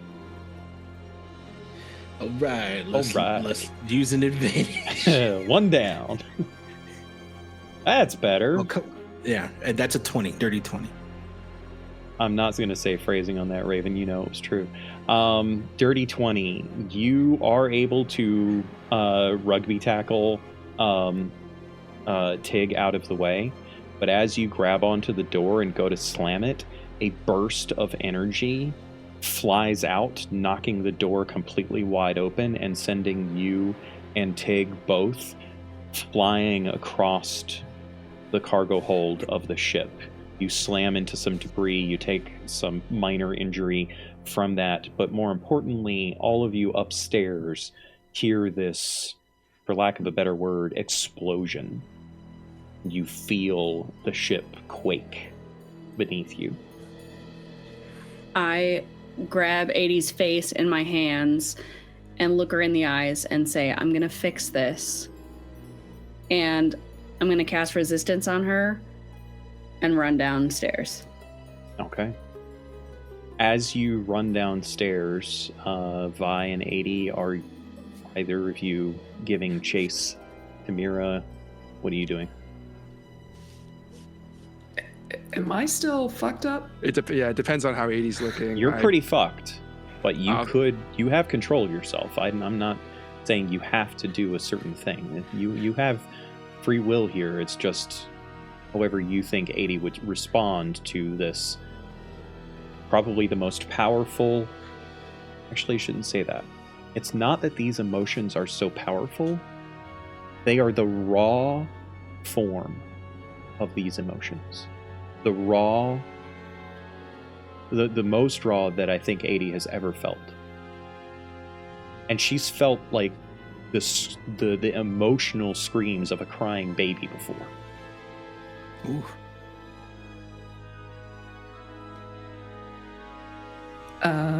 Well, given that, I think 80 would get up and just sort of like grip onto Vi and just say, "We have to go." But with Vi's help, you two start proceeding maybe a little bit slower than Mira as she rushes down. Mira, yeah, go ahead. Yeah. I would, if I can, like, if I can hear them running, I want to scream out like, don't come down here, like, stay. Give me a Constitution saving throw, and let's see how well Bren handled the burst. Sure.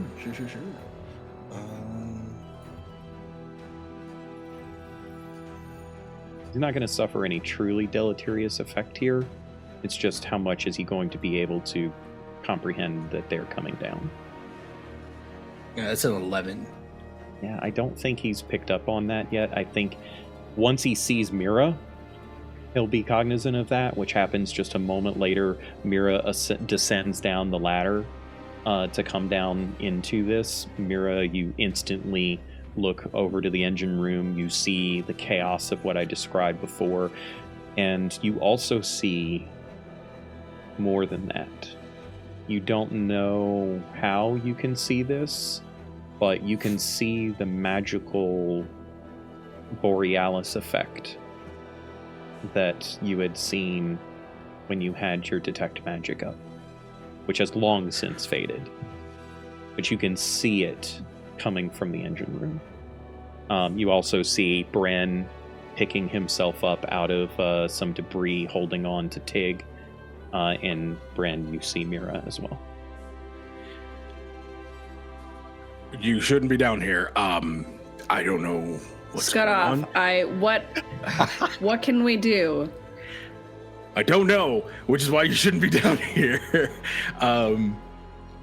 So my intent was to knock Tig out of the room and stay in the room, but I assume I'm out of the room now. Oh, you never entered the room. You just got the door open. Okay. If you had been in the room, you are 100% certain that would have been much worse. That's what I'm aiming for. I'm gonna give like this really I really don't like doing this look towards Mira, and I'm gonna run towards the room so that I can close it behind me entering. Mira sees this. Is Mira going to do anything in response? For my understanding too, is there like a force preventing us going in, like a very heavy wind, for lack of a better term? It was just something that knocked you back. You don't feel something that's actively keeping you out right this moment. It happened as you started to close the door. It was like when you are closing the door on someone's face and they just push the door back to keep you from closing it. That's what it was kind of like. I'm taking off. Okay. Mira? Fuck. Mira was like kind of bolting for the door anyway to like try and get in. She wants to see if there is like some quick fix that she can manage that will like lessen the chaos happening. I think Mira is astute enough to understand what Bren is trying to do. So I think that in this instance, she would know. She's going to have to take a minute and look at this stuff before she can really tell any of that. But to do that, she's going to have to convince Bren to stop.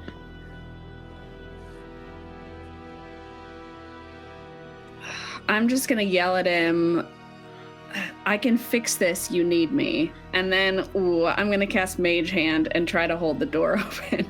which I know Mage Hand isn't very strong, but Can Bren, I guess Ian, do you think Bren would be cognizant enough to know what not in she's this asking? moment. What she's asking? No, not in this moment. Like Okay. seeing all of the chaos, and then of course that big major force push. It's danger, target, assess. So, what-handed is Mira's mage hand? shoot, I don't remember. Was she right-handed or left-handed? I think she was left. Okay. Oh, maybe not. Beth said no. I don't know. So. It doesn't matter. You decide now. Okay.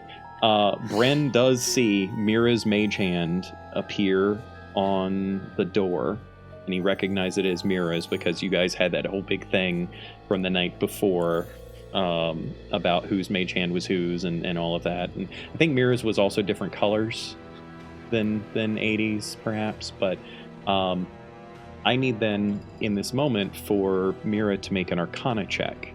Bren, you reach the door. The mage hand appears right next to yours, and you can feel the resistance of it. 16. You do have some advantages if you want to use them. I also have a question, but Okay, I'll wait. go ahead and ask your question while she's deciding her role.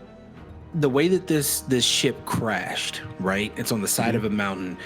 I would assume that there's like stones or anything maybe somewhere around here, like inside. Sure, why not? There is a giant hole in this lower deck, so there's a bit of debris from the mountain. This is also the first area that Tig had started to clean up, though. But I'll say that there's a Okay. stone. I cast Mold Earth to cause a tremor to go in front of Mira to trip her up so she does not focus on that mage hand. And I'm like, it's one of those things where it's like, nah, like. I mean, give me a spellcaster ability check at disadvantage, because that's a little bit different than what Mold Earth's normal use would be for. I mean, You're looking at a stone versus like a 5-foot plot of dirt, which is what you would normally use but Mold Earth for. it says if you target an area of loose earth, you can instantaneously excavate it or move it along the ground. I know. It's loose earth. It's a stone. It's a chunk of stone. Moving it. Just give me a I'm spellcaster. Give me a earthbending. spellcaster ability check, Mr. Earthbender. All right. I'm not saying you can't do it. I'm saying you just got to make a roll.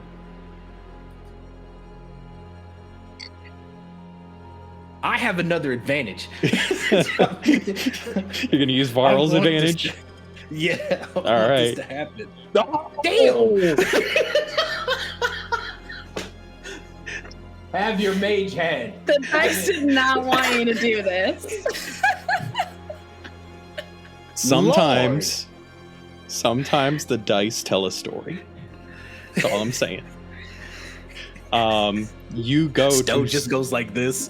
Just flips. the stone comes flying towards Bren, and he ducks out of the way. You feel your magic that you invoke from that Mold Earth being warped by the Arcanic Engine. Mira, as she sees Bren do this, she also sees her mage hand. Varl just donated Bren another advantage. Thank you. Because if it's not combat, I'm not good. But here we go. She also sees her mage hand disintegrating and being pulled into the vortex of chaos. And Raven also thank you so much, Raven. We've got a hype train incoming now from all these bits flying out Holy. as Raven donates another round of advantages for everyone. Thank you. Mira, what was I saying? Not only sees her mage hand kind of disintegrating into that, but she also believes that whatever that chaos, whatever that vortex was, also affected Bren's magic in some way as well. you need to take a minute and evaluate what you're seeing. Did I make it in far enough that I'm not I gonna mean, get you can freely move up and be standing next to Bren, both of you standing at the door. Great. You don't I necessarily have to absolutely- move into the room if you don't want to, but you could. I'm gonna move like 2 steps into the room slowly. He's gonna go,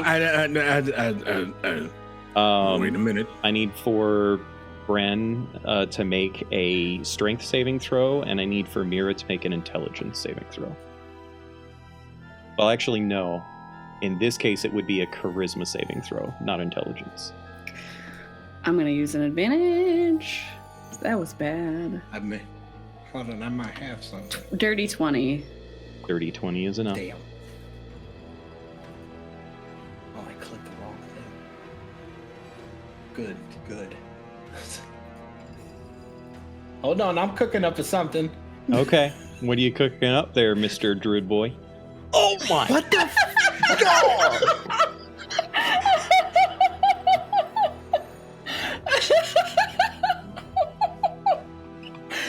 Three natural ones in a row for Mr. Bren tonight. Are you going to use an advantage? You have 2 right now. Oh god.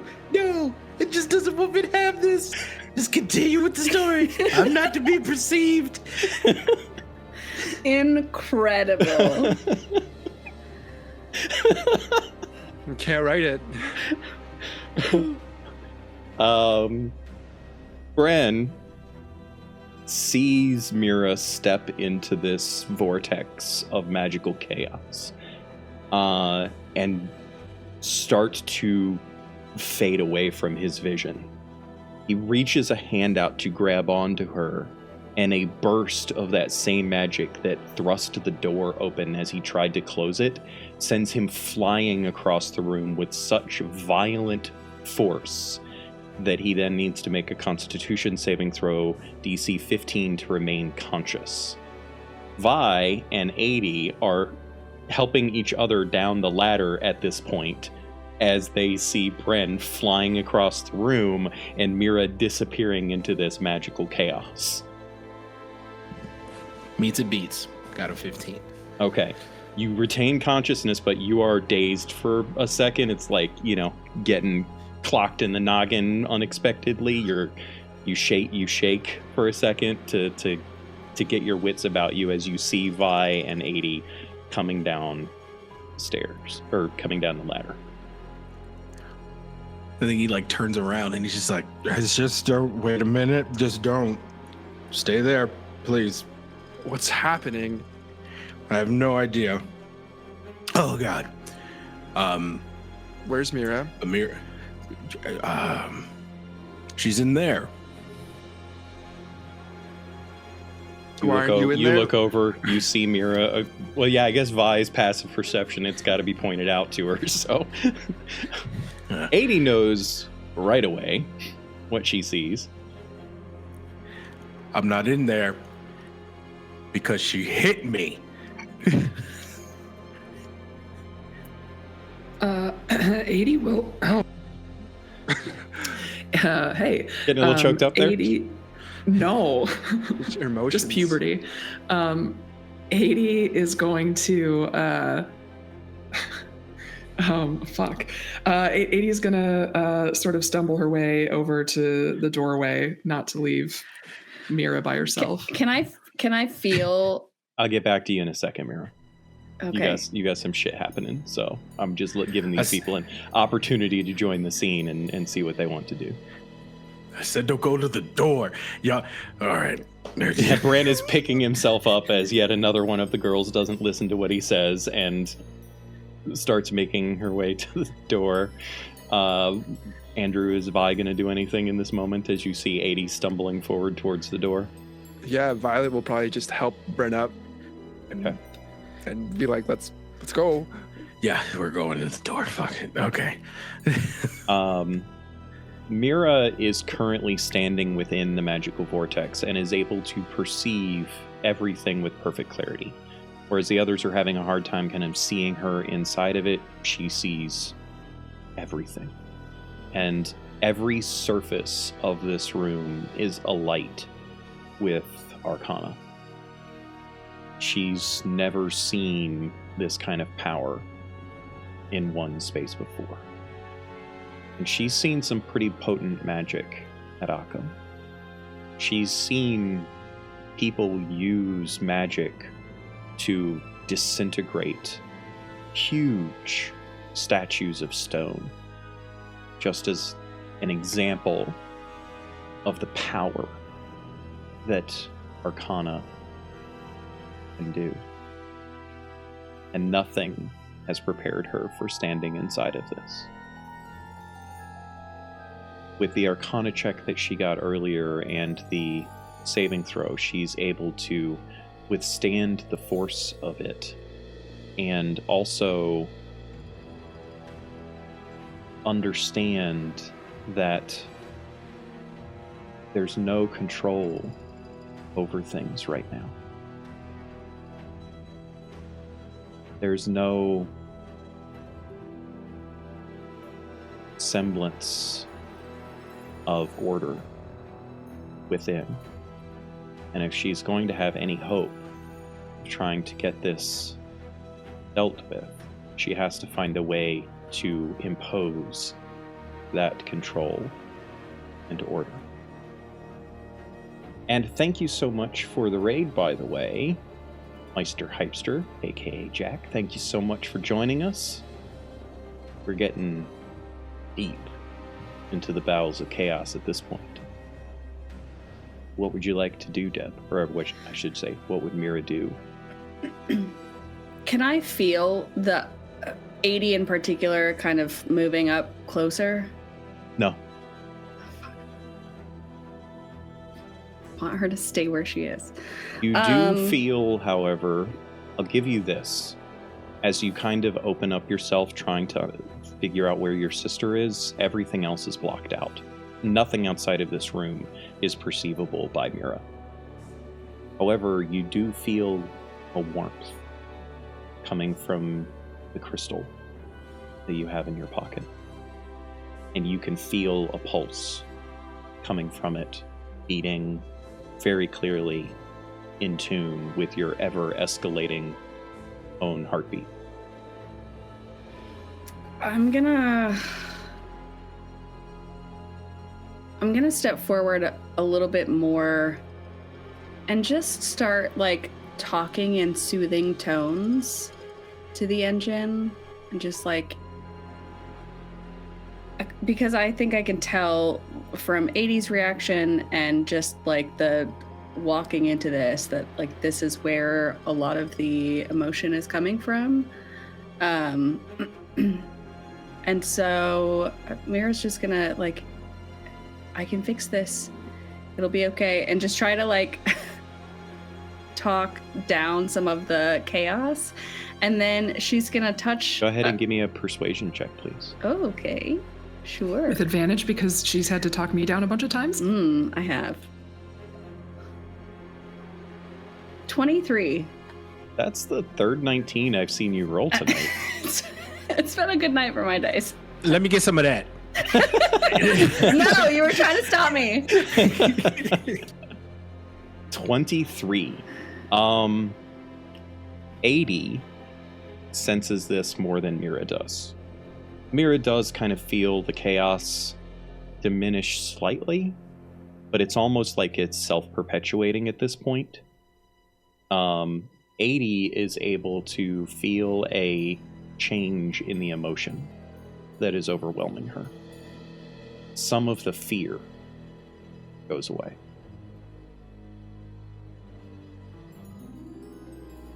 What else would you like to do, Mira? I'm gonna just reach forward to whatever the closest surface is, and I'm gonna cast Protection from Evil and Good. Okay. Give me a spellcaster ability check. So for this, it would basically be the same thing as a charisma saving throw.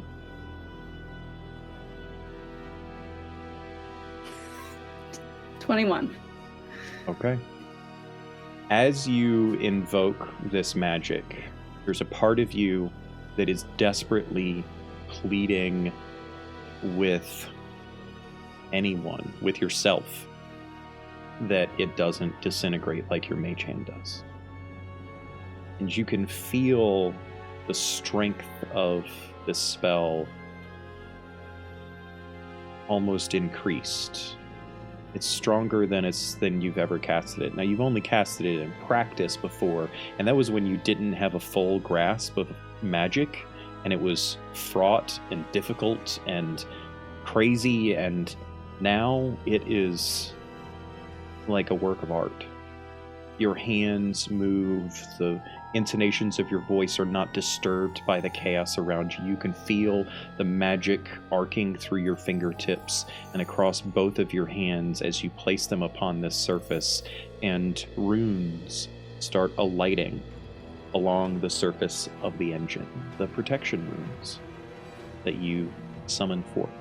You see them one at a time pop, flow out, emerge from nothingness, each with a different color, each with a different manifestation of the arcana that you summon from deep within you. And the rest of you are able to see the chaos diminish greatly, to where you can fully see Mira standing amongst it now, and you see her both hands placed upon a part of this engine, and all of the chaos seems to be pulling back into the engine. It doesn't go away yet, but it is greatly diminished. You feel 80, not calm, mind you, but a drastic reduction in the force of that raw emotion that was overwhelming you previously. And Mira knows that she needs something else. She doesn't know what that something else is, but she knows she needs additional help. She also can, now that the chaos is diminished, feel her bond with 80 once again. And you glance over your shoulder and see all three of them basically standing in the door right now.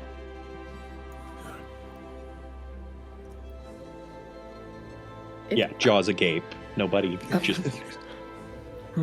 It needs help. I need help. It needs magic. Beeline in there. Stagger a bit. You're still lingering. Yeah, you're still... It's the best beeline I can muster at this time. The rest of you do feel somewhat safer stepping into the space. Bren maybe a little less feeling that, but... I'll look at Bren. Can you heal it? It needs help. Just trust me. Okay. All right. He kind of like walks over and he's looking and he's like, okay.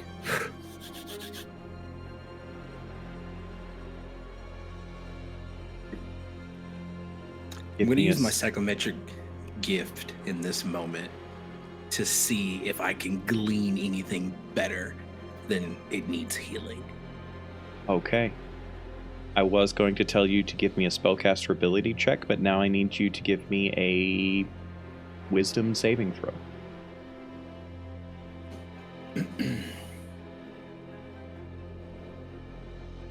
Would it be too much to say that one of my starry forms just turn on, because this is such an immense power? Sure, I'll give it to you. Which starry form activates? What did you say I needed to do? Wisdom saving throw. It's going to be the form of the chalice. All right. Form of the chalice it is. What does that look like for everyone? So as like Bren like sheepishly, nervously like goes and he tries to concentrate on whatever needs to happen. It's a small violet light that starts off like a marble and it goes and it kind of gets a little bit bigger. And then you see that it forms into a chalice and it just kind of stays right there on his chest like it's the Superman insignia. But it kind of, in this particular case, because before he did this, it just kind of appeared and he had a glow. For this one, it's focused from his chest to the direction of the engine, and it just kind of pulsates a little bit. Okay. Give me that wisdom saving throw, please.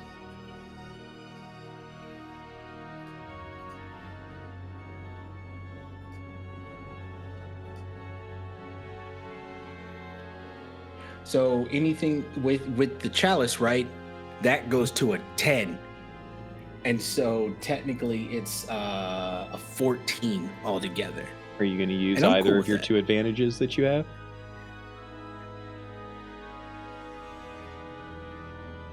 Yeah, you know what, we got him. Let's spend him.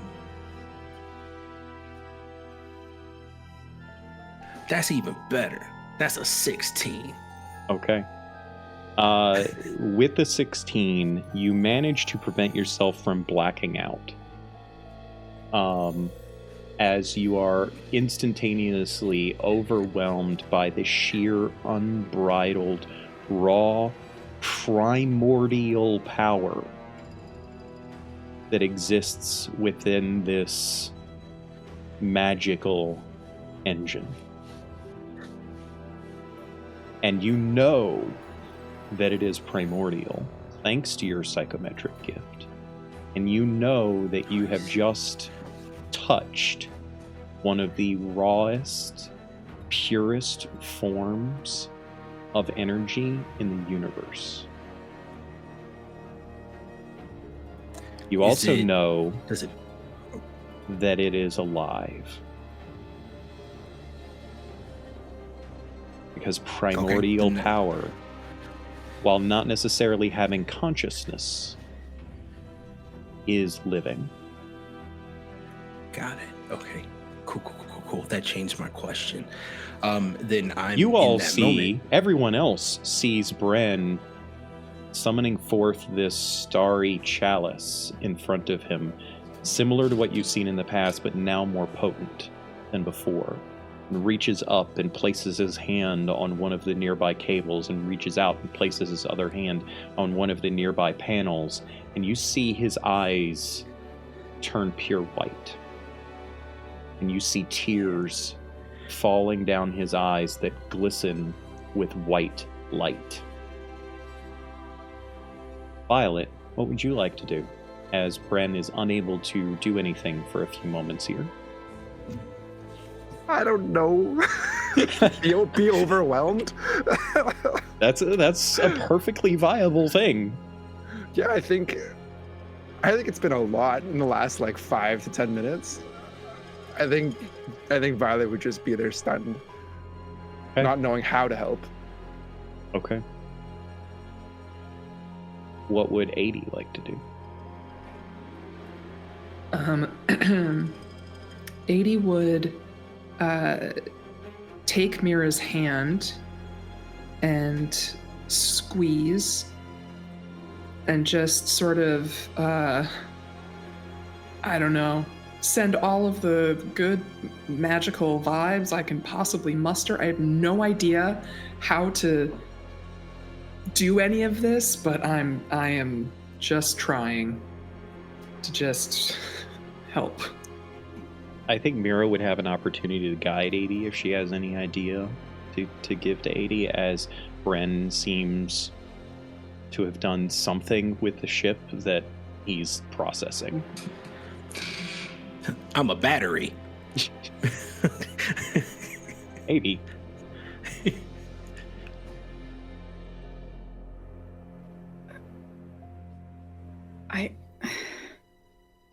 It's okay if you don't have any idea.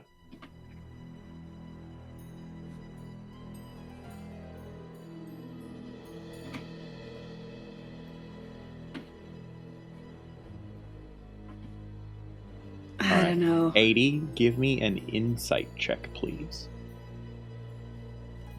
Excellent.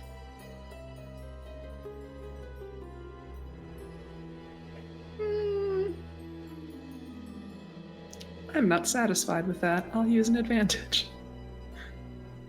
Hey! Satisfied with that. Are you? Are you satisfied with that? Are you sure? I am. You positive? I mean, I think you could do better, can't you? 80 eats the engine. I am the power. So that was a natural 20 for a total of 25. Nice.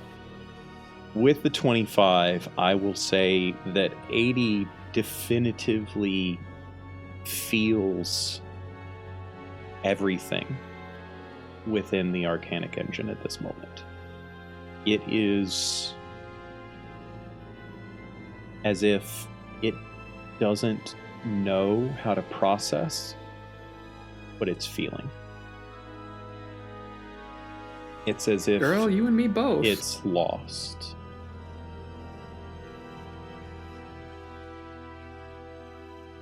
But it's also injured. It's also hiding its real pain. And you're fairly certain that it's dying.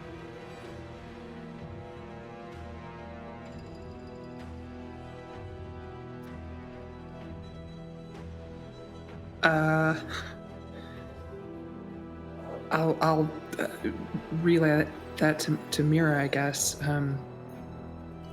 This is alive, but I don't know for how long.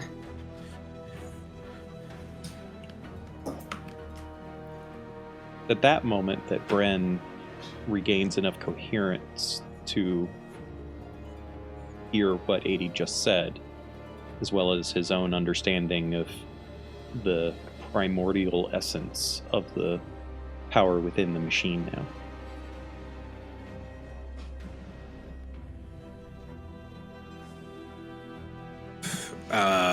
Cool. So hearing that, I'd like have healing word. Like, I just want to pump as much healing directly into it that I can. Okay. What, so that's a level 2 spell for you? Yeah. Okay. As you start to cast your spell, you've cast this many a time. You invoke an arcane word. The healing energy manifests from the very life essence of the world around you, and you guide it to a person to mend whatever harm has come to them. You've done this plenty of times before. Only this time it's different. As you invoke this word, as you summon forth that power from around you, it happens just like usual, but then you go to give it a source, and you feel the very essence of that magic get pulled into its nascent pieces. Every fragment of it gets picked apart and yanked into the engine. And 80, you feel response. You're not quite sure how to understand that response, but there's almost like a sense of relief I want to as that happens. I want to put my hand on the engine. Okay. And I don't have healing magic, but I want to like pump as much like empathy into it as I can. Because I can't heal the physical hurt, but maybe I can help with the rest of it. Give me a don't know. spellcaster ability check, please.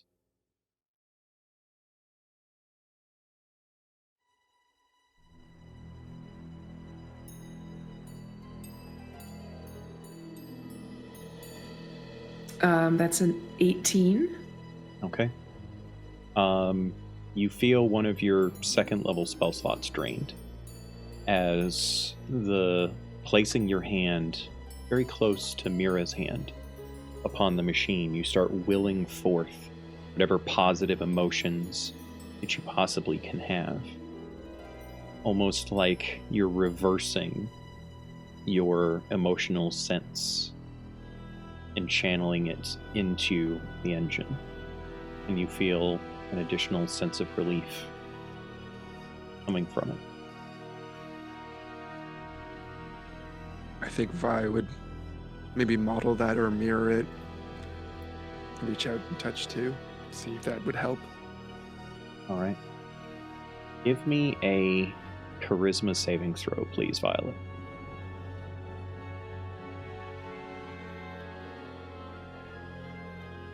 It's 19. 19.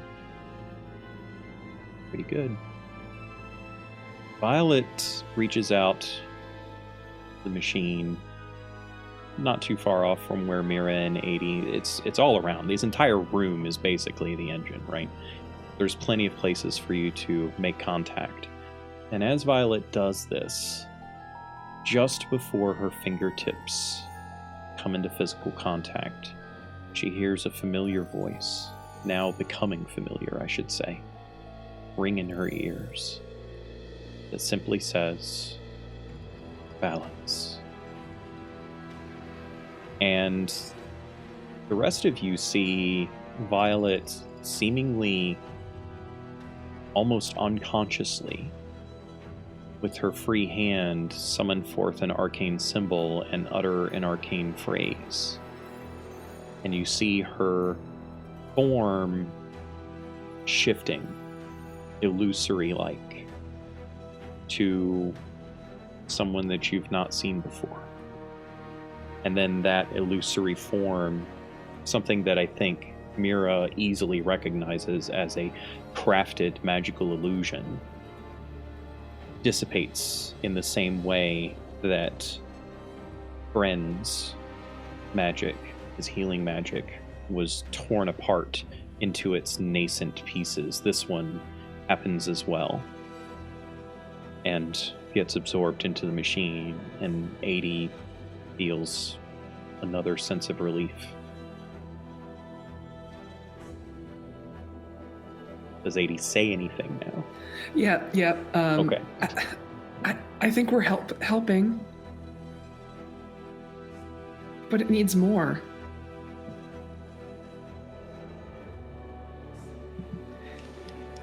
Is there is there an option to go Super Saiyan here and just give it more?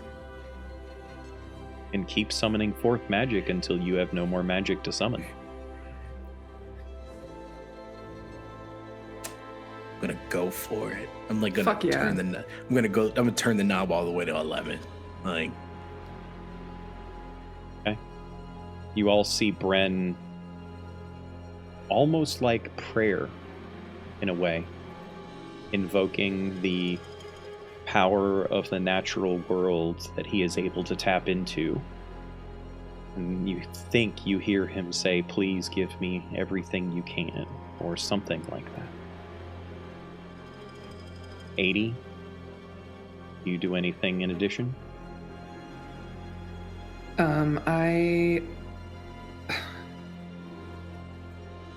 I'll put I'll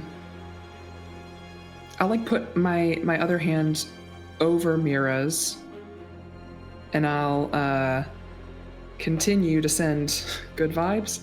But I also feel the weight of my necklace against my chest, and I don't know why, but I feel like that's important.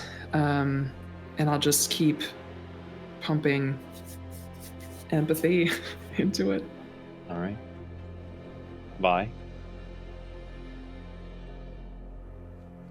Vi has no idea what's happening.